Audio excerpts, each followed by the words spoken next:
خدا باپ کے زندہ اور جلال کلام میں سے زندگی برا کلام،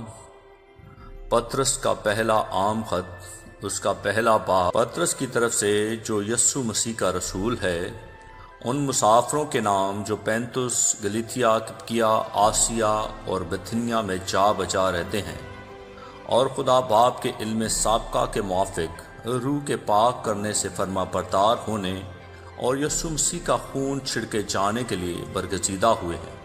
فضل اور اطمینان تمہیں زیادہ حاصل ہوتا رہے۔ ہمارے خداوند یسوع مسیح کے خدا اور باپ کی حمد ہو، جس نے یسوع مسیح کے مردوں میں سے جی اٹھنے کے باعث اپنی بڑی رحمت سے ہمیں زندہ امید کے لیے نئے سر سے پیدا کیا، تاکہ ایک غیر فانی اور بے داغ اور لازوال میراث کو حاصل کریں۔ وہ تمہارے واسطے جو خدا کی قدرت سے ایمان کے وسیلہ سے اس نجات کے لیے جو آخری وقت میں ظاہر ہونے کو تیار ہے حفاظت کیے جاتے ہو، آسمان پر محفوظ ہے۔ اس کے سبب سے تم خوشی مناتے ہو، اگرچہ اب چند روز کے لیے ضرورت کی وجہ سے طرح طرح کی آزمائشوں کے سبب سے غمزدہ ہو، اور یہ اس لیے ہے کہ تمہارا آزمایا ہوا ایمان جو آگ سے آزمائے ہوئے فانی سونے سے بھی بہت بیش قیمت ہے، یسوع مسیح کے ظہور کے وقت تعریف اور جلال اور عزت کا باعث ہے۔ اس سے تم بے دیکھے محبت رکھتے ہو، اور اگرچہ اس وقت اس کو نہیں دیکھتے تو بھی اس پر ایمان لا کر ایسی خوشی مناتے ہو جو بیان سے باہر اور جلال سے بری ہے، اور اپنے ایمان کا مقصد یعنی روحوں کی نجات حاصل کرتے ہو۔ اسی نجات کی بابت ان نبیوں نے بڑی تلاش اور تحقیق کی جنہوں نے اس فضل کے بارے میں جو تم پر ہونے کو تھا نبوت کی۔ انہوں نے اس بات کی تحقیق کی کہ مسیح کا روح جو ان میں تھا اور پیشتر سے مسیح کے دکھوں کی اور ان کے بعد کے جلال کی گواہی دیتا تھا، وہ کون سے اور کیسے وقت کی طرف اشارہ کرتا تھا۔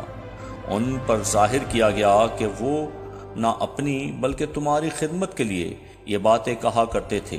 جن کی خبر اب تم کو ان کی معرفت ملی جنہوں نے روح القدس کے وسیلہ سے جو آسمان پر سے بھیجا گیا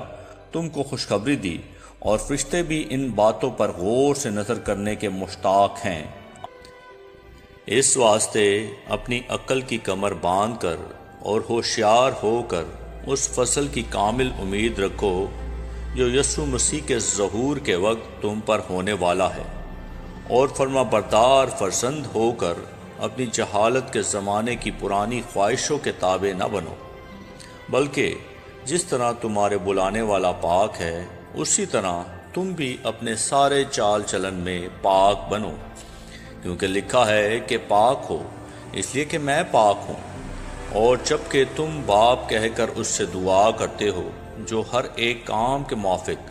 بغیر طرفداری کے انصاف کرتا ہے، تو اپنی مسافرت کا زمانہ خوف کے ساتھ گزارو، کیونکہ تم جانتے ہو کہ تمہارا نکما چال چلن جو تمہارے باپ دادا سے چلا آتا تھا، اس سے تمہاری خلاصی فانی چیزوں یعنی سونے چاندی کے ذریعے سے نہیں ہوئی، بلکہ ایک بے عیب اور بے داغ برے یعنی مسیح کے بیش قیمت خون سے۔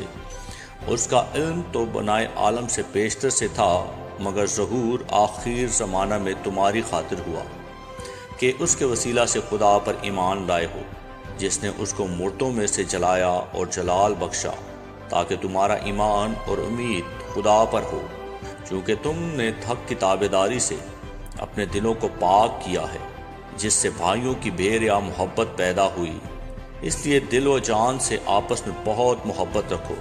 کیونکہ تم فانی تخم سے نہیں بلکہ غیر فانی خدا کے کلام کے وسیلہ سے جو زندہ اور قائم ہے نئے سر سے پیدا ہوئے ہو۔ چنانچہ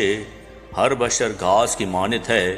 اور اس کی ساری شان و شوکت گھاس کے پھول کی مانند۔ گھاس تو سوکھ جاتی ہے اور پھول گر جاتا ہے، لیکن خداوند کا کلام ابد تک قائم رہے گا۔